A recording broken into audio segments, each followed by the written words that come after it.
우리는 처음에 이방인의 죄에 대해서 저희가 살펴봤었고요. 그 다음에 지난 시간에는 유대인의 죄와 함께 죄에 대한 회개에 대한 부분을 말씀을 드렸습니다. 이번 시간에는 온 인류의 죄악됨에 대해서 말씀을 나누고자 합니다. 그것은 흔히 총체적인 부패, 총체적인 타락, 근본적인 부패라는 말로 알려져 있는 바로 인간의 죄악됨에 대한 하나님의 말씀입니다. 다 함께 로마서 3장 9절 말씀을 같이 읽도록 하겠습니다. 로마 3장 9절 시작. 그러면서 또 하나 우리는 나가며 유대인이나 헬라인이나 다 죄 아래 있다고 우리가 로마서 1장과 2장에서 우리는 헬라인이나 유대인이나 다 마찬가지로 죄인이라는 사실을 살펴보았습니다. 성경에서 이 죄라는 말이 여기서 지금 로마 3장 9절에 죄라는 말에 사용된 단어는 원어로 하마르티아라는 단어입니다. 이 단어는 특별히 신약 성경에서 헬라어로 죄를 가리킬 때 가장 많이 사용된 단어인데요. 그 뜻은 화살이 관역에서 벗어나는 것이라는 뜻을 가지고 있습니다. 성경에서 죄는 기본적으로 하나님이 인간에게 정하신 목표인 하나님을 최고로 사랑하고 영광스럽게 하는 삶을 벗어나서, 그것이 화살이 꽂혀야 될 관역인데 그 관역을 벗어나서 자신이 세운 목표를 향해 인간들이 줄다름하고 있는 것을 가리킵니다. 신약 성경에서 죄를 묘사하는 단어로는 모두 12개가 있는 것으로 알려져 있습니다. 가장 일반적인 단어는 본문에 있는 하마르티아이고 그 외에 여러 가지 단어가 있는데 예를 들어서 아디키아라는 단어가 있고 이것은 하나님이 정하신 기준을 어기는 불의에 대한 말입니다. 또는 아노모스라는 단어가 있는데 이것은 법이나 질서 없이 살아가는 무법함을 가리킵니다. 또는 파라바시스가 있습니다. 하나님이 정하신 법을 어기는 범법을 가리킵니다. 또 플라나오라는 단어가 있는데 그릇되게 자기 길을 가는 자라는 뜻입니다. 파라프토마라는 단어는 올바른 길에서 벗어나 잘못된 길로 빠지는 것을 가리킵니다. 또한 아그노에인이라는 단어가 있고 이것은 우상 숭배를 가리키고 파코스, 나쁜 것이라는 뜻이 있고요. 또한 포네로스, 악한 것, 아세베스, 불경건한 것, 또 히포크리시스, 이것은 거짓된 해석과 행동을 가리킵니다. 마지막으로 에노코스라는 단어가 있는데 그것은 죄책이라는 의미를 가지고 있습니다. 이상의 단어를 통해서 우리가 알 수 있는 죄에 대한 하나님의 정의는 죄는 기본적으로 하나님이 정하신 목적에서 벗어나 인간 자신의 뜻대로 살아가는 독립과 반역의 삶을 가리킨다고 알 수가 있습니다. 이러한 죄가 나타나는 모습은 하나님의 법을 어기는 범법, 혹은 무법함, 불의함, 악함, 타락 등으로 다양하게 나타나고 그 결과 죄책을 가지게 된다고 할 수가 있습니다. 이것이 죄에 대한 성경적인 정의입니다. 성경에서 말씀하는 죄는 단순히 사회에서 정해놓은 기준을 어겨서 다른 사람들에게 피해를 주는 행위를 말하는 것이 아니라 창조주 되신 하나님께서 인간을 만드실 때 의도하신 목표인 하나님을 최고로 사랑하고 그분을 영화롭게 하는 것에서 벗어나서 인간 자신의 생각대로 살아온 독립과 반역의 삶을 가리킵니다. 인간들 보기에는 아무리 착해 보여도 자신의 삶의 주인이신 하나님을 벗어나 살고 있다면 그는 하나님 앞에서 분명한 죄인인 것입니다. 죄는 인간이 아니라 하나님의 기준으로 판단해야 합니다. 또한 로마서에서 말씀하고 있는 죄에 대한 이 단어는 로마서에 있는 죄가 단수형으로 나오기도 하고 복수형으로 나오기도 합니다. 영어로 치자면 sin이라고 나오기도 하고 sins라고 나오기도 합니다. 복수형의 죄들, sins는 각 개인이 지은 죄들을 가리키고 단수형의 죄는 그러한 죄를 짓게 만드는 내적인 원동력을 가리킵니다. 로마서에는 우리말 성경에는 잘 구분이 안 되어 있지만 원어나 이 영어 성경을 보면 단수와 복수가 분명히 구분이 되어 있습니다. 죄들은 개별적인 죄들을 가리키고 죄는 죄된 본성을 가리킨다고 할 수가 있습니다. 비유하자면 죄들은 병으로 인해 나타나는 여러 가지 증상들이고 죄는 병 그 자체라고 할 수가 있습니다. 혹은 죄들은 예를 들어 사과나무가 맺는 사과 열매들을 가리킨다고 할 수가 있고 죄는 그 사과나무 자체 혹은 사과나무의 뿌리를 가리킨다고 할 수가 있습니다. 죄는 원동력이고 근원을 가리키는 것이고 죄들은 그로 말미암아 나타난 열매와 결과들을 가리킵니다. 우리가 일상의 삶에서 짓는 죄들은 바로 열매들이고, 우리는 그러한 열매들만 볼 게 아니라 그러한 열매들을 가져오는 내적인 원동력, 그 죄된 본성, 인간의 내면에 깊이 뿌리박혀 있는 이 죄된 본성, 이 로마서에서 단수형의 죄라고 되어 있는 이 부분에 대해서 우리가 또 주목할 필요가 있다고 생각합니다. 우리가 지은 죄들에 대한 문제는 로마서 3장까지, 길게 보면 5장 전반부까지 해서 그리스도의 보혈로 말미암은 칭이라는 이 해답을 하나님이 제시하고 계시고, 이러한 죄들을 짓게 만드는 원동력으로서의 그 죄, 내면의 죄된 본성으로서의 죄에 대한 하나님의 해결책이 5장 후반부에서 8장에 걸쳐서 그리스도와의 연합을 통한 바로 이 죄의 권세로부터의 해방의 진리를 로마서가 분명히 말씀하고 있습니다. 그래서 앞부분에서는, 로마서 맨 앞부분에서는 바로 이 죄가 얼마나 인간의 내면에, 인간 인격에 얼마나 깊이 뿌리박혀 있는가, 인간이 얼마나 크나큰 하나님 앞에서의 죄인인가를 로마서가 분명히 말하고 있고, 그 이후에 이 죄에 대한, 우리가 지은 죄들뿐 아니라 그 내면의 근본적인 힘으로서의 죄에 대한 문제도 하나님이 어떻게 해결하시는지를 말씀하고 있습니다. 오늘은 바로 이 3장 통해서 사람이 얼마나 큰 죄인인가, 이 죄가 사람의 인격을 얼마나 크게 갉아먹고 있는가, 우리가 하나님 앞에서 얼마나 크나큰 죄인인지를 말씀을 통해 살펴보고자 합니다. 여기서 살펴보는 이유가 여러 가지 있을 수 있지만 그 의미는, 그 가치가 여러 가지가 있을 수 있습니다. 예를 들어서 우리가 그동안 주일날 강단을 통해서 들려지는 많은 말씀들이 있습니다. 성도들이 구원받은 후에도 삶의 변화가 나타나지 않기 때문에 그러한 것들을 해결하기 위해서 율법적인 이야기들이 많이 강조되는 그런 설교들이 많이 있었습니다. 이렇게 살아야 된다, 살아야 되지 않겠느냐, 왜 살지 못하느냐라고 다그치고 때로는 혼내기도 하고, 그러한 율법에 기초한 의무와 책임을 강조하는 그러한 설교들이 많이 있었습니다.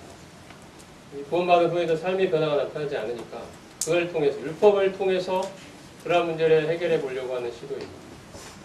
하지만 그러한 시도는 결코 성공할 수가 없습니다. 율법의 문제를 나중에 로마 10장에서 보겠지만 율법적인 시도로는 사람의 행동을 바꿔낼 수가 없습니다. 사람의, 구원받은 사람의 삶이 실제 삶에서 변화를 일으키려면 복음으로 돌아가야 됩니다. 복음의 그 참된 의미를 보다 분명하게 성경적으로 확립할 필요가 있습니다. 수박 거달기식의 어떤 복음이 아니라 말씀에 나타난 복음의 깊이를 분명하게 깨달을 때 삶의 변화는 자연스럽게 나타나는 것입니다.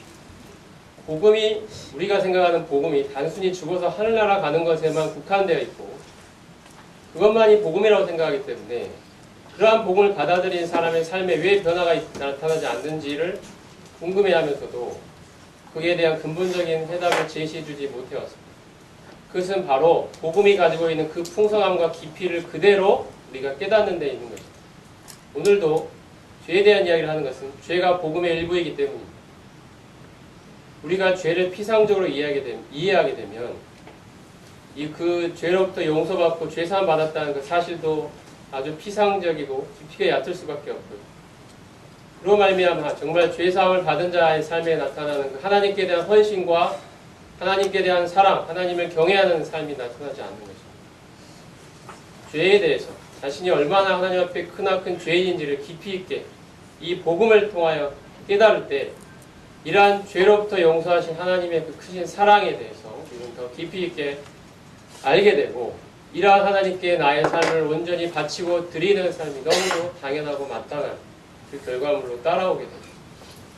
이러한 모든 것에 대한 해답이 복음 안에 담겨 있습니다. 우리의 삶에 깊이가 없고 우리의 하나님께 대한 헌신이 얕은 이유는 바로 이 죄에 대한 이해와 깊이, 그 깊이에 대한 깨달음이 약하기 때문일 거라고 저는 생각합니다. 그래서 오늘 지금 읽은 본문 말씀이 로마서 3장 9절 이하의 말씀을 통하여 우리는 인간의 죄됨에 대해서, 그 깊이에 대해서 살펴보려고 하는 것입니다. 로마서 3장 9절부터 18절까지의 이 말씀은 주제는 전적인 부패라고 할 수가 있습니다. 전적인 부패는 인간이 하나님 앞에서 얼마나 큰 죄인인가를 나타내는 그러한 교리라고 할 수가 있습니다. 전적인 부패는 두 가지 측면에서 살펴볼 수 있는데요. 첫 번째는 죄가 인간의 인격을 이루는 모든 영역, 지식과 감정과 의지에 크나큰 영향을 미치고 있어서 이로 인해 인간의 전인격이 죄에게 지배당하고 있다는 사실을 나타냅니다. 이것은 전인격적인 부패입니다. 그리고 또 하나의 측면은 이러한 전인격적인 부패로부터 자유로운 인간은 아무도 없다는 것입니다. 이 죄가 모든 인간에게 영향을 미쳤다는 것입니다. 죄의 보편성에 관한 문제입니다. 죄가 모든 인간을 사로잡고 있고 인격의 모든 영역을 망쳐놓았다는 것이 바로 이 전적인 부패에 관한 교리입니다. 이것은 로마서 3장이 증거하고 있는 말씀의 진리입니다. 인간이 사람들의 수준에서 볼 때는 어떤 것도 선한 것을 행하지 않는다는 의미는 아닙니다. 인간은 누구나 모든 종류의 악을 빠짐없이 행한다는 의미도 아닙니다. 인간은 모두 다 자신이 저지를 수 있는 가장 악한 수준의 죄를 행한다는 의미도 아닙니다. 전적인 부패는 아까 말씀드린 것처럼 인격의 모든 영역에 죄가 얼마나 크나큰 영향을 미치고 있는지, 우리의 지식, 우리의 감정, 우리의 의지에 이 죄라는 요소가 얼마나 우리의 모든 인격을 크게 사로잡고 있는지를 말씀하고 있습니다. 그리고 이러한 전인격적인 부패로부터 자유로운 인간은 아무도 없다는 것입니다. 모든 인간이 하나님 앞에서 죄인이라는 것입니다. 이 크나큰 죄를 안고 살아가는 존재가 바로 사람입니다. 이것에 대해서 10절부터 12절까지에서는 죄가 이 모든 인간을 지배하고 있다는 죄의 보편성을 다루고 있고 13절부터 18절에서는 죄가 인간을 어떻게까지 망가뜨려 놓았는지를 전인격적인 부패를 다루고 있습니다. 전적인 부패를 이해할 때는 이것이 무엇보다 하나님 앞에서의 문제임을 기억할 필요가 있습니다. 사람들끼리의 상대적인 비교를 통해서는 남들보다 선하게 사는 사람이 있을 수 있지만 하나님의 시야에서 볼 때는 인간의 의는 헤어진 옷과 같이 불완전하기 그지없습니다. 자신의 전적인 부패를 올바로 깨닫는 것이 자신에게 베풀어진 하나님의 은혜의 크기를 올바로 이해하는 중요한 열쇠가 됩니다. 로마서 3장 10절부터 한 말씀 보도록 하겠습니다. 10절 같이 한번 읽어보겠습니다. 10절 시작. 기록된 바 의인은 없나니 하나도 없으며 깨닫는 자도 없고 하나님을 부르는 자도 없고. 10절만 읽어주세요. 기록된 바 의인은 없나니 하나도 없습니다. 사람들이 이 세상에 의인이 있다고 생각합니다. 그런 사람이 있다고 생각합니다. 근데 의라는 말의 뜻은 어떤 기준이나 표준에 부합한다는 의미인데 여기서 말씀하고 있는 의는 하나님이 세워놓으신 그 기준과 표준에 부합한다는 의미를 가지고 있습니다. 인간 사회에서 세워놓은 인간들 사이의 상대적인 기준이 아니고 하나님이 세워놓으신 그 기준과 표준에 일치하게 살아가는 것이 바로 의입니다. 이러한 측면에서 의인이 없다는 것입니다. 하나님이 세워놓으신 그 의의 수준에 도달할 수 있는 사람은 아무도 없다는 것입니다. 하나님의 기준에 부합하느냐의 측면을 보면 인간이 가진 의로움은 아무리 의로워 보이는 사람도 그 기준을 만족시킬 수가 없습니다. 예를 들어서 하나님께서 인간에게 보여주신 하나의 기준이라 할 수 있는 율법 또는 마음의 율법이라 할 수 있는 양심을 하나도 어기지 않고 산 사람은 아무도 없습니다. 아주 작은 수준을 이야기하더라도 의의는 없는 것입니다. 하물며 하나님이 세워놓으신 그 큰 절대적인 기준에 비춰봤을 때 우리 인간이 얼마나 하나님 앞에 의롭다고 내세울 수 있는 것이 그 어떤 것도 없다는 사실을 말씀합니다. 우리의 의는 다 더러운 옷과 같다고 하나님이 말씀하십니다. 이것이 우리 인간의 현실입니다. 기준이 하나님이 되셔야 합니다. 인간들 사이의 비교가 아니라 하나님이 절대적 기준이 되셔야 합니다. 이것이 우리가 죄를 바라보는 기준이 되어야 할 것입니다. 그런 의미에서 의인은 하나도 없습니다. 한 명도 없습니다. 11절도 같이 읽어보겠습니다. 11절 시작. 깨닫는 자도 없고 하나님을 찾는 자도 없고. 깨닫는 자도 없고 깨닫는다는 말은 여기서 원래의 의미는 개별적인 사실들을 모아서 전체로 종합해낸다는 뜻을 가지고 있습니다. 이 단어는 개별적인 사실들에 관해 존재하는 관계들을 올바로 파악해서 전체의 그림을 정확하게 간파해내는 것을 의미합니다. 이 본문에서 이 단어는 하나님에 관한 진리들을 모아서 그 의미와 관계를 올바로 파악해내는 것을 의미합니다. 이 단어가 본문에서 현재형으로 사용이 되어 있는데요.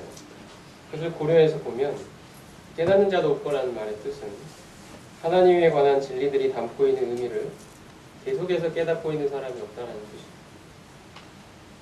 하나님에 관한 영적인 진리는 거듭나지 못한 자연인은 결코 깨달을 수 없는, 아무리 그가 지적 능력이 뛰어난다 하더라도 도저히 깨달을 수 없는 영적인 진리라는 사실을 말씀하고 있습니다. 고린도전서 2장을 보면 육에 속한 사람은 즉 자연인은 하나님의 성령의 일들을 받지 아니하나니 이는 그것들이 그에게는 어리석게 보이며 또 그는 그것들을 알 수가 없나니 그러한 일은 영적으로라야 분별되기 때문이라고 말씀하고 있습니다. 이 성령에 의하여 거듭난 사람만이 영적인 진리를 깨닫고 깨닫는 자가 없다라고 분명히 하나님이 말씀하십니다. 그리고 하나님을 찾는 자도 없다라고 또한 말씀하십니다. 우리 이 말씀을 보면서 의아해할 수도 있습니다. 하나님을 찾는 사람이 한 명도 과연 없을까? 일부라도 소수라도 작지만 있을 수가 있을 텐데 왜 하나님은 하나도 없다라고 말씀하십니까? 이 말씀도 여기에 사용된 시제가 현재 시제입니다. 즉 하나님을 지속적으로 찾는 사람이 없다는 뜻입니다. 한두 번 하나님을 간헐적으로 생각해본 사람은 있을 수 있지만 이 헬라어에서 현재 시제라는 것은 그의 지속적이고 반복적인 생활 양식이 되어 있다는 뜻입니다. 하나님을 찾는 삶이 그의 생활 양식이 되어 있을 만큼 하나님을 계속해서 추구하고 찾는 사람이 과연 있느냐는 것입니다. 사람들의 관심은 자기가 어떻게 잘 되느냐에 있습니다. 내가 이 세상에서 어떻게 영광을 받느냐에 있습니다. 내가 얼마나 높아지느냐에 있습니다. 나의 꿈이, 내 생각과 내 계획이 이 세상에서 얼마나 실현되느냐에 있습니다. 다른 사람이 내 발 앞에 얼마나 무릎을 꿇느냐에 있습니다. 내가 얼마나 높아지느냐에 있고 내 관심, 내 계획, 내 뜻, 내 꿈 이것을 이루는 것이 모든 삶의 목표가 되어 있는 삶입니다. 여기에 과연 하나님이 얼마나 그 사이에 끼어들고 계시냐는 것입니다. 한 번씩 생각해본 삶에 어려움이 생길 때 의지할 데가 없을 때 한두 번 생각해본 그런 하나님이 아니고 내 삶을 지배하시고 주관하실 분으로 그 하나님께 나의 모든 삶을 바칠 분으로 찾고 있는 그 하나님을 얼마나 삶에서 지속적이고 반복적으로 나의 생활 양식이라고 할 만큼 찾고 있었냐는 거죠. 이런 사람은 아무도 없다. 아무도 없어. 하나님을 참되게 찾는 사람은 꼭 사람들 중에 일부가 진지하게 하나님을 찾는 것처럼 보인다 할지라도 그들이 찾는 것은 성경에서 증거하는 실제의 하나님이 아닙니다. 그들이 찾는 것은 그들이 생각해낸 자기 자신의 하나님입니다. 하나님이란 존재에게 자기 자신의 뜻과 욕심을 투영시켜놓고 이런 하나님이 나타나서 나의 삶을 도와줄 거라고 생각하고 그 하나님을 찾고 있습니다. 그것은 우상이나 마찬가지입니다. 내가 생각해내고 내가 고안해낸 하나님, 내 마음과 내 뜻대로 요리할 수 있는 하나님, 그 하나님을 사람들은 찾는 것입니다. 나의 구미를 만족시켜주는 하나님, 내 삶에 보탬과 도움이 되줄 하나님, 내가 원하는 내 인생을 화려하게 빛내줄 하나님, 그 하나님을 사람들은 찾고 있습니다. 성경의 하나님, 온 우주를 지으신 만유의 주인, 우리의 모든 삶과 우리의 모든 생애를 바쳐서 그 앞에 엎드리고 경배하기에 드리기에 마땅한 나의 주인 되신 그 하나님을 찾는 사람은 없다. 이것이 우리의 현실, 우리 인간의 모습입니다. 12절 같이 한번 읽어보십시오. 12절 시작. 다 치우쳐 함께 유익하게 되고 성령을 전하니 하나도 없도다. 치우쳐라는 단어의 뜻은 원래의 경로에서 벗어나 다른 방향으로 가다라는 뜻입니다. 이 구절에서는 하나님께서 정하시는 올바른 길에서 벗어나 잘못된 방향으로 가다라는 뜻으로 사용됩니다. 죄는 하나님께서 인간에게 정해주신 올바른 인생의 목표, 올바른 인생의 경로인 하나님을 주인으로 모시고 순종하며 사는 삶에서 벗어나서 자기가 주인이 되어 자기 뜻대로 살아가는 잘못된 방향의 삶을 가리킵니다. 이러한 모습은 목자가 정해준 길에서 벗어나 자기가 원하는, 자기가 가고 싶은 곳으로 가기를 좋아하는 습성을 가진 그러한 양의 모습으로 성경에 나타나 있습니다. 우리는 다 양 같아서 그릇 행하여 각기 제 길로 갔다고 말씀합니다. 그리고 여기 말씀에 보면 선이라는 말이 있는데, 선이라는 말도 하나님의 시각으로 볼 필요가 있습니다. 선이라는 말의 원래의 뜻은 도움이 되는 유익한 행동이라는 뜻을 가지고 있습니다. 성경에서 선이라는 단어는 하나님의 영광이 나타나는 데 도움이 되는 행동을 가리킵니다. 우리 인간들 사이에서 선하고 그 사람 참 선해 할 때 그 선이 아닙니다. 성경의 기준의 선은 하나님의 영광에 도움이 되고 유익이 되는 행동을 가리키는 것이 선입니다. 우리가 아무리 사람들 보기에는 착해 보이는 행동을 할지라도 그것이 하나님의 영광을 드러내는데 유익이 되지 않는다면 그것은 선이 아닙니다. 성경은 계속해서 말씀합니다. 우리가 생각하는 이 죄의 기준과 하나님이 생각하는 죄의 기준이 얼마나 다른지, 우리가 생각하는 선의 기준과 하나님이 생각하는 선의 기준이 얼마나 다른지, 우리가 생각하는 의의 기준과 하나님이 생각하는 의의 기준이 얼마나 다른지를 말씀하고, 하나님이 바로 판단 기준이시며 하나님이 재판장이시기 때문에 하나님의 기준에 서야 된다라고 말씀합니다. 그런 의미에서 선의는 없고 의는 없고 아무도 없는 것입니다. 우리의 삶이 정말 하나님의 영광이 나타나는데 도움이 되는, 유익하게 되는 삶을 살고 있느냐. 우리 스스로 볼 때는 나는 나름대로 착해 보이고 내가 하는 일이 옳아 보이고 선해 보일지라도 하나님의 기준에 봐 하나님의 영광을 올바로 드러내고 있느냐는데 이 기준으로 봤을 때 과연 선이라고 할 수가 있느냐는 것입니다. 우리는 우리가 보기에는 아무리 의롭고 보이고 선해 보인다 할지라도 사실은 우리는 하나님의 영광과 하나님의 뜻을 드러내는 데 관심이 없습니다. 하나님 보시기에 하나님 대신에 우리 스스로를 높이는 자기 의로 가득 차 있는 것입니다. 우리는 다 부정한 자 같아서 우리의 의는 다 더러운 옷과 같고 우리는 다 잎사귀같이 시들므로 우리의 죄악이 바람같이 우리를 몰아간다고 말씀합니다. 우리는 죄가 얼마나 우리 깊숙이에 박혀 있는지 하나님 앞에서 깨달아야 합니다. 우리 스스로에 대한 헛된 기대를 갖지 말아야 합니다. 인간에 대한 기대를 접어야 합니다. 얼마나 하나님 앞에 부패하고 고개를 들 수 없을 만큼 더럽고 추한 존재인지를, 우리에게는 그 어떠한 능력과 힘도 하나님을 섬길 만한, 하나님의 영광에 도움이 되고 기여할 수 있는 만한 그 어떠한 선한 것도 우리에게 없다는 사실을 우리는 뼈저리게 뼈 아프게 하나님 앞에 엎드려서 깨달아야 합니다. 그 어미하신 하나님 앞에 우리가 얼마나 작고 연약하고 미천한 존재인지, 더 나아가서 부패하고 추악하고 더러운 존재인지, 자기의 의로 가득 차 있는 하나님의 영광과 하나님의 뜻보다는 내 뜻과 내 생각과 내 계획대로 살고자 하는 존재인지를 우리는 뼈 아프게 하나님 앞에 느끼고 그 하나님 앞에 은혜를 구하는 심경으로 엎드릴 수밖에 없는 존재입니다. 하나님은 10절과 12절 이 말씀을 통하여 하나님의 기준에 봤을 때 선하고 의로운 존재는 아무도 없다는 이 죄의 보편성에 관한 말씀을 하고 계십니다. 인간끼리의 상대적 비교라면 어느 정도껏 선해 보이고 의로워 보일지 모르지만 이 하나님의 기준에 비춰봤을 때 하나님 앞에서 그 어느 누구도 한 사람의 애도 없이, 단 한 사람의 애도 없이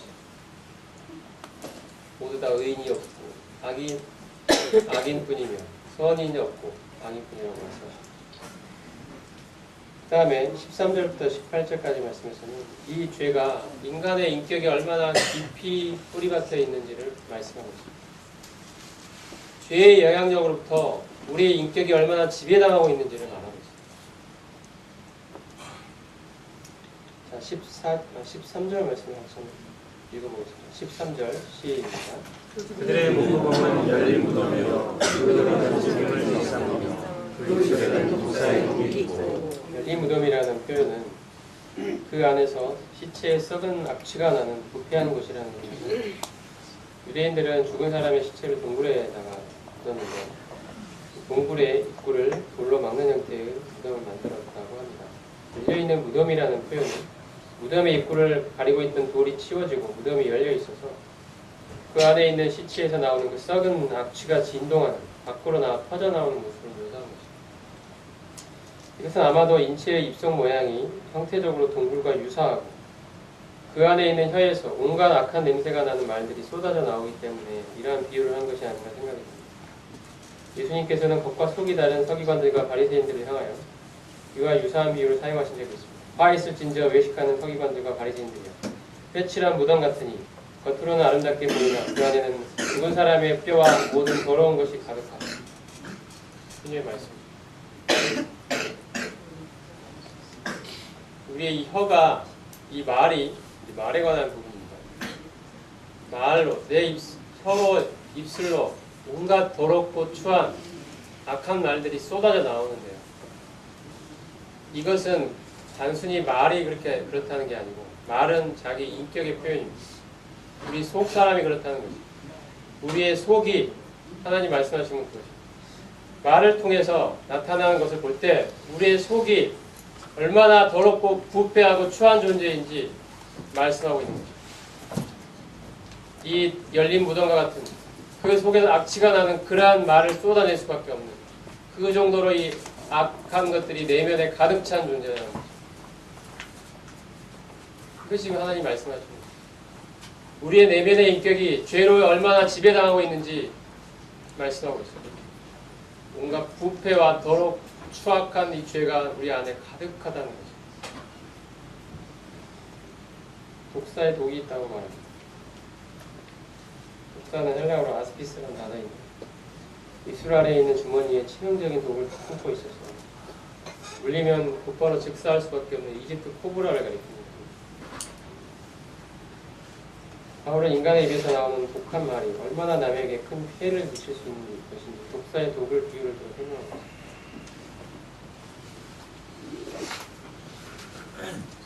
인간의 입에서 나오는 이 말의 치명적인 악함에 대해서 야고보는 혀는 곧 불의 색이라. 혀는 우리 지체 중에서 온 몸을 더럽히고 삶의 수레바퀴를 불사르다니 사르는 것이 지옥불에서 나는다. 혀는 능히 길들일 사람이 없나니 쉬지 아니하는 악이요 죽이는 독이 가득한 것이라고 말했습니다. 바울이 본문에서 강조하고자 하는 것은 단순히 말을 조심해서 하라는 의도가 아니고 말이라는 것이 내면의 인격이 외부로 나타나는 그런 표현되는 수단임을 생각해 볼 때 인간의 말이 그처럼 악하고 부패해 있다는 것은 인간 내면의 인격이 얼마나 그처럼 악하고 부패해 있는가를 단적으로 보여주고 있다는 사실을 말하고자 합니다.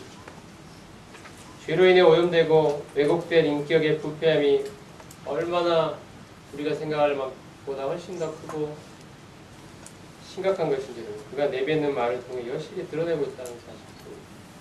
만물보다 심히 부패하고 거짓된 것이 사람의 마음이라고 말씀합니다. 14절 말씀 같이 14절 시작. 그 입에는 저주와 독이 가득하고 저주라는 말에 사용된 단어는 남에게 악한 일이 일어나기를 바라며 그 소원을 밖으로 표현하는 것을 가리킵니다. 우리가 생각하는 흔히 말하는 저주입니다. 인간의 마음은 자신을 불쾌하게 만든 다른 사람들에게 악한 일이 일어나기를 소원하고 악담을 통해 저주를 내렸습니다. 때로 인간은 하나님을 향해서도 저주를 퍼붓기도 합니다. 하나님의 간섭과 개입을 극도로 싫어하는 본성으로 인해서 인간은 하나님을 향해서도 악담과 저주를 내렸습니다. 여기서 악독이라는 말은 원래 뜻은 이 미각을 아프게 하는 쓴맛을 가리키고 혹은 남의 마음을 쏘는 독한 적대감을 가리키는 것이 악독입니다. 인간은 남에 대해 마음에 화가 일어나면 남을 용서하지 않고 마음속에 적대감을 쌓아둡니다. 마음속에 풀지 않고 쌓아둔 이러한 독한 적대감은 기회만 되면 입을 통하여 밖으로 표현되고 남의 마음에 비수처럼 박히게 됩니다. 시편 말씀에 저희가 칼같이 자기 혀를 연마하며 화살같이 독한 말로 겨누고라는 말씀이 있습니다. 또한 인간은 평소에 자신의 삶에 아무런 문제가 없을 때는 하나님을 생각하지도 않으면서 자신의 삶에 조금이라도 나쁜 일이 일어나면 괜히 하나님을 비난하고 원망합니다. 잘 되면 자신 탓이고 안 되면 하나님 탓입니다. 본성적으로 하나님의 주인됨을 싫어하기 때문에 이러한 인간은 마음에 하나님을 향한 적대감을 쌓아두고 있다가 하나님을 비난할 거리가 생기기만 하면 하나님의 마음을 아프게 하는 독한 말을 퍼부어야 됩니다. 그것이 인간의 현실이 우리의 모습입니다. 13절과 14절은 인간의 말이 얼마나 독하고 악한 것인지를 보여주고 있습니다. 이로 인해서 우리 인격의 이 내면의 인격이 하나님 앞에 얼마나 더럽고 부패하고 추악한 존재인지를 열심히 드러내고 있습니다. 죄는 인간의 인격에 얼마나 크고 깊은 영향을 주었는지 모릅니다. 겉으로 보기에는 건질해 보이는 거지만 우리의 마음은, 이 내면의 인격은 우리의 생각과 우리의 감정과 우리의 의지는 이 죄 때문에 얼마나 심각하게 비틀려 있는지 모릅니다. 15절 같이 한번 보겠습니다. 15절 시작. 그 바른 길을 구하는지라. 이 말씀은 잠언에 있는 말씀 인용한 것인데 무릇 그 발은 악으로 달려가며 피를 흘리는데 빠름이니라고 말씀하십니다. 인간의 마음속에 있는 탐욕과 증오, 시기심과 복수심이 뒤얽혀서 인간의 역사는 피 흘림의 역사가 나타나 있습니다. 지금도 수많은 전쟁과 싸움이 지속되고 있습니다. 개인과 개인끼리의 싸움, 집단과 집단 사이의 전쟁, 국가와 국가 사이에, 민족과 민족 사이에 수없는 전쟁이 지금도 피 흘림이 계속되고 있습니다. 이것이 인간의 역사입니다. 인간의 역사의 어느 한순간이라도 전쟁이 멈춘 적이 있었습니다. 인간의 마음속에 있는 이 탐욕과 죄, 남을 향한 그 시기심과 증오, 그 욕심이 뒤얽혀서 다른 인간을 없애버리고자 하는 그 악한 가해 본능이 인간의 역사에는 끝없이 표출되어 왔습니다. 남을 피를 흘리는데 빠르게 상황합니다.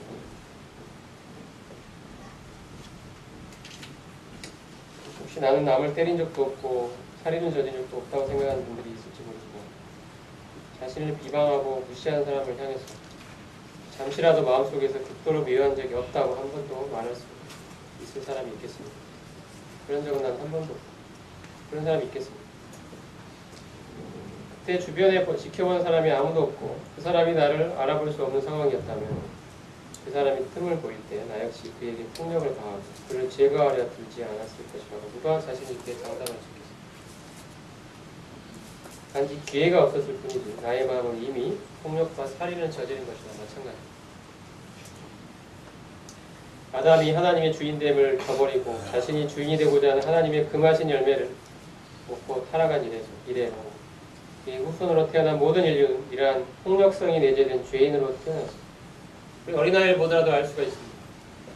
갓난 아이도 자기가 손에 쥐고 있는 무언가를 다른 아이에게 주자고 손에서 뺏으려고 그러면 누가 또 자기가 갖고 있던 뭐라도 가져가려고 그러면 다른 아이를 때리고 소리를 지르고 핥히기도 합니다. 사람의 안에는 이러한 깊은 죄가 뿌리박혀 있습니다. 우리는 구원받은 뒤에도 뭔가 내 자신의 힘과 나의 의지와 나의 결심으로 얼마든지 하나님을 섬길 수 있을 것이라고 생각하는 그 착각에 빠질 때가 많습니다. 내가 얼마나 특히 구원받기 전부터 가지고 있던 이 육신이 얼마나 크고 큰 이 죄의 덩어리인지를 우리가 정말 깊이 있게 깨닫지 못하면 우리는 하나님을 섬기는 그 자원을 결국은 나의 것으로 삼고 내 안에 있는 어떤 선한 것으로 하나님을 사랑하고 섬길 수 있다고 생각하는 그 착각에 빠질 수밖에 없습니다.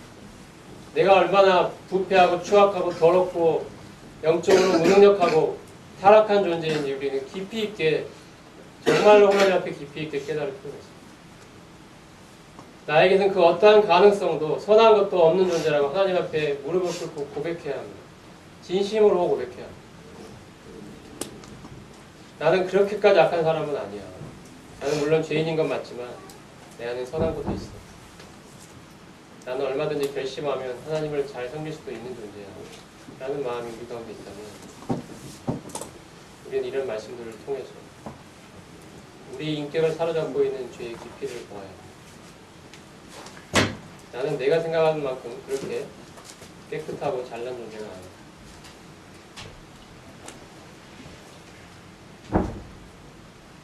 이러한 나의 그 죄됨에 대한 깊이 있는 인식이 없기 때문에 우리는 나의 힘을 빌어 하나님을 섬기고자 하는 그러한 열심을 낼 때가 많고, 그것들이 실패를 반복함에도 불구하고 끝없이 그것을 반복하는 이유는 자기 자신에 대한 신뢰가 있기 때문입니다.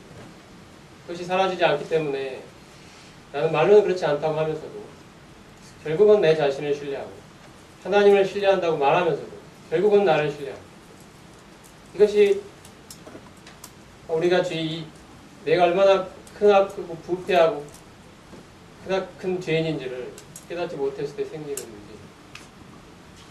우리는 율법을 통하여 우리의 삶을 바꿔낼 수 있을 것이라고 기대하면서 강단에서 수없는 율법적인 메시지를 쏟아냅니다.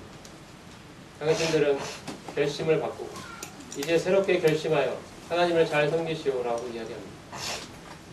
우리는 결심을 바꿔서 새로운 결심으로 하나님을 잘 섬기고 거룩하게 살아갈 수 있는 존재들이 아닙니다. 아무리 그렇게 이야기를 해도 우리의 삶은 바뀌지 않습니다. 그럼에도 불구하고 계속해서 이 율법이라는 요소에 끝없이 기대는 것은 인간에 대한 자기 신뢰가 있기 때문입니다. 인간은 할 수 있다는 마음이 있기 때문입니다. 인간이 할 수 없다는 이 하나님의 말씀을 온전히 우리는 깨달아야 합니다. 얼마나 하나님 앞에 크고 뿌리 깊은 죄성이 우리 안에 박혀있는 존재인지를 정말로 뼈저리게 자기에 대한 모든 신뢰를 포기할 정도로 우리는 느껴야 합니다. 이것이 하나님이 우리에게 이러한 은혜를 베풀어 주시기를 구해합니다. 이것이 사실 진실이기 때문입니다. 우리는 허상 속에서 살아왔는지도 모릅니다.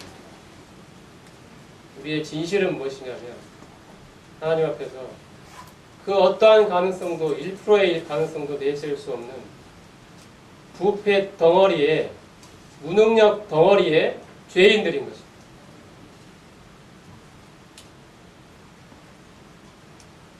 (16절) 말씀 한번 보겠습니다. 같이 읽어보겠습니다. 시작. 파멸과 고생이 그 길에 있어. 인간의 죄가 나타난 곳마다 파멸과 고통이 없는 곳이 없습니다. 우리는 자신뿐 아니라 다른 사람의 삶에도 파멸과 재앙을 불러옵니다. 죄라는 근본적인 문제가 해결되지 않는 한 세상은 결코 나아질 수 없을 것입니다. 인간은 하나님 없이도 과학과 문화의 힘으로 더 나은 세상, 더 좋은 세상을 만들 수 있다고 믿고 있지만 인간의 내면에 내재되어 있는 이러한 죄의 문제가 해결되지 않는 한 이 세상에는 파멸과 고생이 끝없이 반복될 것입니다. 결코 재앙과 고통은 사라지지 않을 것입니다. 이것은 하나님을 떠난 인간의 선택이 자초한 비극적인 결과입니다. 17절 말씀드리겠습니다. 같이 시작. 평강의 이들은 이렇게 말씀해 보면 내 하나님의 말씀이 악인에게는 평강이 없다 하셨느니라는 말씀입니다.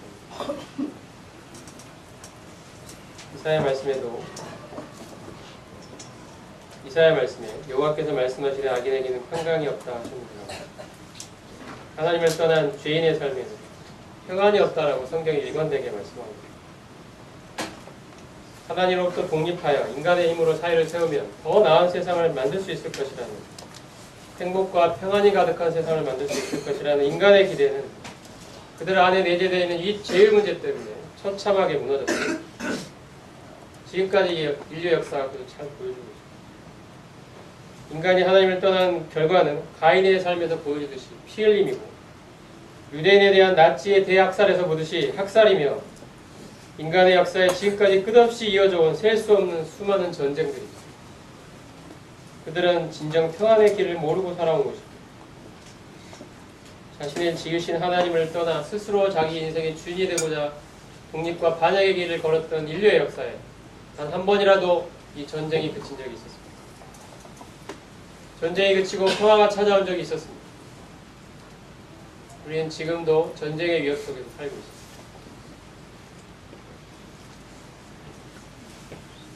18절 말씀하십니다. 18절 시작. 그들의 눈앞에 하나님을 두려워함이 없느니라. 이 구절에서 바울은 죄에 관한 가장 근본적이고 의미심장한 언급을 하고 있습니다. 그것은 바로 죄의 본질은 하나님을 두려워하지 않는 데 있다는 사실. 하나님께서 어떤 분이심을 진정으로 깨닫고 믿는다면 우리는 마땅히 하나님을 두려워할 수밖에 없을 것입니다. 하나님께서는 우리 인간을 포함해서 온 우주를 지으시고 지금도 모든 피조물을 다스리고 계시는 높고 크고 위대하신 어미하신 창조주 하나님이십니다. 완전히 거룩하고 영광스러운 분이십니다. 공의로운 재판장이 되십니다. 이 사실을 우리가 진정으로 깨닫고 믿고 있다면 이 하나님을 어찌 두려워하지 않을 수 있겠습니까? 그분의 크신 위엄과 존귀하심과 높고 위대하심을 우리가 생각해 볼 때 어떻게 우리가 그분 앞에 엎드리지 않을 수 있겠습니까? 그분의 말씀 하나하나가 우리에게 두려움으로 다가오지 않겠습니까? 그분은 우리와는 차원이 다른 창조주이시기 때문에 우리는 창조주이신 하나님을 내 삶의 주인으로 모시고 마땅히 두려워하며 복종할 줄 알아야 합니다. 하나님께 대한 경외심이야말로 하나님을 향해 나아간 사람이 가지고 있어야 될 가장 근본적인 마음가짐입니다. 솔로몬은 전도서의 결론으로 이래 결국을 다 들었으니 하나님을 경외하고 그 명령을 지킬지어다. 이것이 사람의 본분이니라고 말합니다. 죄는 뭐냐면 우리가 깨달아야 할 죄의 본질은 뭐냐면 이처럼 거룩하고 존엄하신 하나님을 마음속에서 지워버리고 자신이 스스로 인생의 주인이 되어 하나님과 독립적으로 살아가려는 인간의 본성이라고 할 수 있습니다. 죄는 바로 하나님을 주인으로 삼고 마땅히 경외하는 것 대신에 자신을 주인으로 삼고 자신의 뜻대로 살아가려는 그러한 인간의 성향입니다. 그래서 저는 어린 자녀들에게 혹은 하나님을 아직 모르는 구도자들에게, 불신자들에게 하나님을 경외하는 마음을 가르쳐야 된다고 생각합니다. 제일 먼저 가르쳐야 할 것이 하나님에 대한 경외심입니다. 하나님의 말씀 앞에 두려워 떨주하는 사람으로 만들어야 합니다. 그 어떠한 것보다 하나님 말씀, 하나님의 어미하심을 두려워할 줄 아는 사람을 만들어야 합니다. 내 생각과 내 뜻이 하나님의 말씀과 하나님의 뜻과 다를 때 내 생각을 꺾고 하나님의 뜻과 하나님의 계획, 하나님의 말씀, 하나님의 어미하심을 받아들일 수 있는 사람으로 만들어내야 합니다.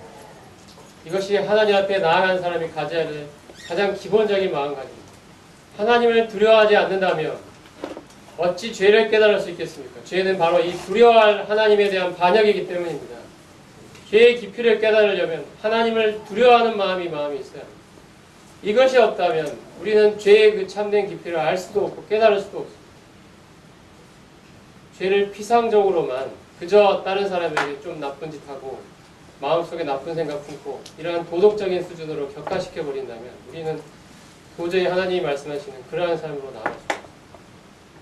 하나님 우리의 삶을 변화시켜내시고 하나님 안에 있는 참되고 부유한 것들을 우리에게 알리시고 하나님 자신이 우리에게 복이 되신다는 사실을 복음을 통해 드러내시려는 이 하나님의 계획은, 하나님의 목적은 하나님을 경외함이 없는 사람에게는 도저히 실현될 수가 없습니다.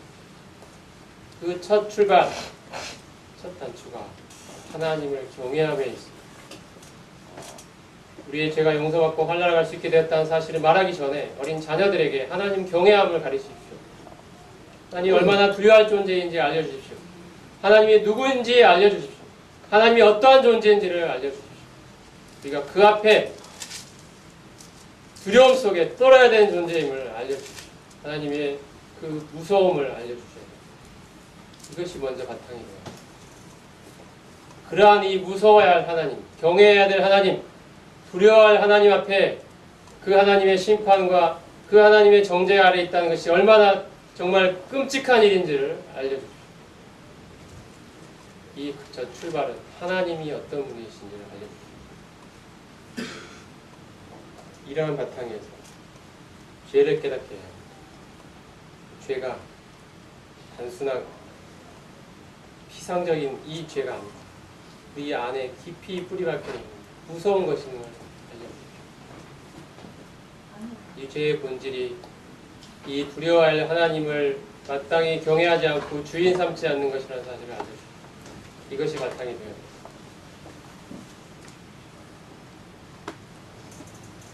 하나님께 대한 경외심이 바탕이 되지 않고서는 죄에 대한 올바른 깨달음을 가질 수 없습니다. 영혼을 구원하는 참된 믿음에 이르기도 어려워집니다. 거룩하신 창조주 하나님을 마땅히 경외하는 마음이 우리에게 없다면 우리는 우리가 이러한 하나님 앞에서 저지른 죄의 무게도 깨닫기 어려울 것이고 따라서 그분께서 우리 같은 죄인들에게 베푸신 크신 죄 용서의 깊이도 결코 알 수 없습니다. 하나님은 우리가 가볍게 이야기할 수 있는 분이 결코 아닙니다. 하나님에 대한 이야기만 나오면 우리는 큰 경외심으로 그 앞에 엎드려야 되는 존재입니다. 구약에서 하나님의 영광을 조금이라도, 그 뒷모습이라도, 그 아주 일부라도 접했던 모든 인간들은 하나님 앞에 엎드려 죽은 자처럼 죽었습니다. 그 큰 하나님의 어미하심 앞에 두려워 벌벌 떨었습니다. 이것이 하나님의 참된 본질입니다. 하나님은 산타클로스가 아닙니다. 하나님은 마음씨 좋은 옆집 할아버지도 아닙니다.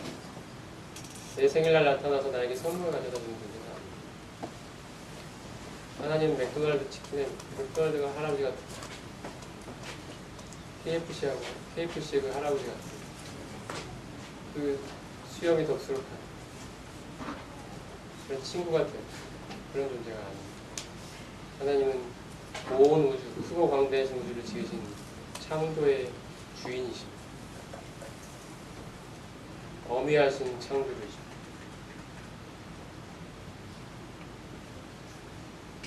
우리는 10절부터 18절까지에서 구약에서 인용한 여러 가지 구절들을 통해 인간의 전적인 타락에 대해 살펴보았습니다. 죄는 인간의 인격의 모든 영역에 걸쳐 깊은 영향을 미치고 있고 이로 인해 인간의 전인격은 오염되고 타락해 있으며 이러한 타락으로부터 자유로운 인간은 아무도 없다는 것이 이 본문의 결론입니다. 이제 결론을 내려보겠습니다. 19절과 20절을 같이 한번 읽도록 하겠습니다. 시작. 우리가 알거니와 주로 율법에 관한 것은 율법 안에 있는 자들에게 관한 것이니 이는 모든 힘을 받고 온 세상으로 하나님의 나라를 기하는 것이다. 그러므로 율법의 율법을 앞에 없다시로 하시처럼 율법으로는 죄를 깨달으니라. 19절과 20절은 앞에서 언급한 1장에서부터 3장 전반부에 걸쳐서 모든 인류의 죄인됨에 관한 그런 모든 논의에 결론을 내리는 부분입니다. 결론의 내용은 하나님의 은혜 없이는 하나님 앞에서 의롭다고 얻을 수 있는 사람은 아무도 없다는 사실입니다. 율법의 행위로는 아무도 의롭다함을 받을 수 없기 때문에 의롭다함은 반드시 믿음을 통해 주어질 수밖에 없다. 믿음을 통해 주어져야 한다. 하나님의 율법과 관계없이 하나님의 은혜로 주어질 수밖에 없다. 율법의 중요한 목적은 죄를 깨닫게 하는 데 있다. 율법을 통해 의롭다함을 얻을 수 있는 존재가 사람은 결코 아니다. 이것이 본절의 이론입니다. 만약 인간이 죄로 인해 타락하지 않았다면 이론상으로 볼 때 율법을 완전히 지킴으로써 하나님 앞에 혹시 의롭다함을 얻을 수 있을지도 모르겠습니다. 하지만 죄로 인해 타락한 인간은 율법을 지켜서 하나님 앞에 의롭다함을 얻을 수 있는 그러한 능력이 전혀 없습니다. 이것은 선한 행위를 하려는 노력 자체가 잘못되어 있다는 말은 아닙니다. 우리는 선하게 살아야 합니다. 선행을 해야 합니다.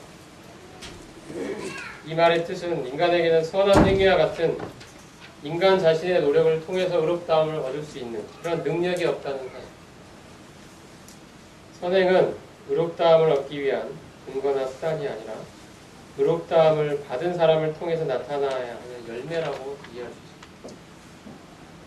거듭나지 못한 자연인은 죄로 인해 타락한 연약한 육신으로 인해서 하나님의 기준을 완전히 지킬 수 있는 능력이 없지만 의롭다함을 받고 성령께서 그 안에 내주하시는 사람은 성령의 능력을 통해 육신을 이기고 자신의 삶에서 선한 열매를 맺을 수 있게 됩니다. 이 원리를 우리가 또 나중에 살펴볼 거예요.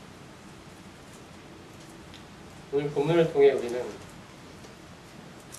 여러 구약 성경에 인용된 말씀들을 통해 인간의 근본적인 타락에 대해 살펴보았습니다. 이방인은 양심에 새겨진 율법이 기준이 되고 유대인은 기록된 율법이 기준이 되어서 그들의 행위를 보수하고 있습니다. 죄는 이 모든 인간의 인격에 참으로 깊고도 광범위한 영향을 주었습니다. 모든 인간은 율법으로 말미암아 죄인으로 정죄받고 있으며 하나님의 무서운 진노 아래 이것이 본문이 말씀하고 있습니다. 우리는 이러한 내용을 구원받기 전뿐 아니고 구원받은 후에도 그 깊이를 분명히 깨달을 필요가 있다고 생각합니다. 우리 자신에 대한 신뢰, 신뢰가 올라올 때마다 하나님 앞에서 우리의 부패함에 대해서 깊이 깨닫게 해주시기를 구하는 심정으로 하나님 앞에 나아가야 된다고 생각합니다. 내가 내 안에 있는 육신이 얼마나 하나님 앞에 무능력하고 부패한 존재인지 처절한 절망감 속에 들어가시기 바랍니다. 그러한 절망감 속에 있을 때 우리는 비로소 육신을 의지하지 않고 성령을 의지할 수 있는 그런 실제적인 준비가 될 수 있습니다. 자기 자신에 대한 기대와 소망, 신뢰와 희망을 가지고 조금이라도 그게 있다면 우리는 결코 온전히 성령을 의지할 수가 없습니다. 그로 인해 우리의 삶에 나타난 열매는 성령의 열매가 나타납니다. 육신의 열매가 나타나는 것입니다. 우리 하나님 앞에 엎드려 바로 내 자신이 얼마나 부패하고 추악한 존재인가 진지하고 솔직하게 하나님 앞에 엎드려 내 영혼에 내 심령에 하나님의 밝은 빛으로 이 나의 철저한 부패함에 대해서 하나님이 깨닫게 해주시기를 구해야 할 것입니다. 기도하겠습니다.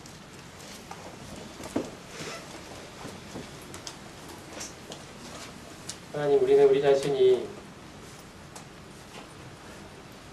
입으로는 죄인이라고 말하면서도 겉으로 그렇게 말하면서도 속으로는 나는 그래도 괜찮은 사람이야 라고 생각하며 살아왔습니다. 남들보다 조금 더 종교적이고 남들보다 남들이 입에 담는 말도 그렇게 악한 말도 하지 않고 나름대로 선하게 살려고 노력하고 살아왔습니다. 나름대로 하나님을 섬긴다고 살아왔습니다. 그러한 종교성이 우리에게 있다고 생각하고 살아왔습니다. 하지만 하나님 말씀하십니다. 하나님 앞에 그 어떠한 사람도 내세울 수 있는 그 어떠한 것도 하나님 앞에 내세울 그 어떠한 의도 없다는 사실을 말씀합니다. 단 1%의 의도 하나님 앞에 합당히 드려질 수 있는 것이 없다는 사실을 말씀합니다. 하나님, 저희가 이 사실을 분명히 깨닫게 되기를 원합니다. 저희가 얼마나 더럽고 부패하고 추악한 존재인지 그 처절한 절망감 속으로 들어가기를 원합니다. 이를 통하여 참 저희 자신으로는 하나님을 기쁘시게 할 수 있는 그 어떠한 것도 없는 존재임을 깨닫게 되기를 원합니다. 그리하여 저희 자신을 신뢰하지 않고 저희 자신을 대한 소망을 두지 않고 오로지 저희 안에 계신 우리의 유일한 소망 되신 이 성령님을 의지할 수 있게 되기를 원합니다. 참 저희 자신이 십자가에 못 박혀 죽은 존재임을 입술이 아니라 마음속 깊숙이 인정하는 존재가 되기를 원합니다. 이를 통하여 이제 그리스도의 생명으로 나온 삶이 그 무엇인지를 저희 삶으로 깨달아 삶에서 참으로 성령의 열매를 맺고 살아가는 변화된 인생을 살 수 있기를 원합니다. 복음이 담고 있는 이 능력이 저희의 삶을 지배하시고 통치하셔서 하나님의 말씀의 이 권능으로 말미암아 저희의 삶이 송두리째 변화되고 그 뿌리 속에서부터 하나님의 말씀으로 가득 채워져서 하나님이 복음을 통해 의도하시는 우리를 구원하실 때 하나님이 가지신 그 위대한 목표인 하나님의 형상을 우리가 이 땅에 살아가면서 반드시 닮아서 하나님을 영화롭게 하는 삶이 될 수 있기를 소원합니다. 하나님, 이러한 놀라운 축복을 저희 삶에 이루어 주시옵소서. 그리하여 대학로교회가 참으로 이 복음을 살아내는 사람들, 복음을 말미암아 하나님의 형상대로 변화되어 가는 사람들, 참 육신이 이 가운데 나타나지 않고 오로지 성령의 열매만이 나타나는 우리 주님의 영광만이 나타나는 교회가 되기를 소원합니다. 주님, 이러한 일을 우리에게 이루어 주시옵소서. 감사를 드려 우리 주 예수 그리스도의 이름으로 기도드립니다. 아멘.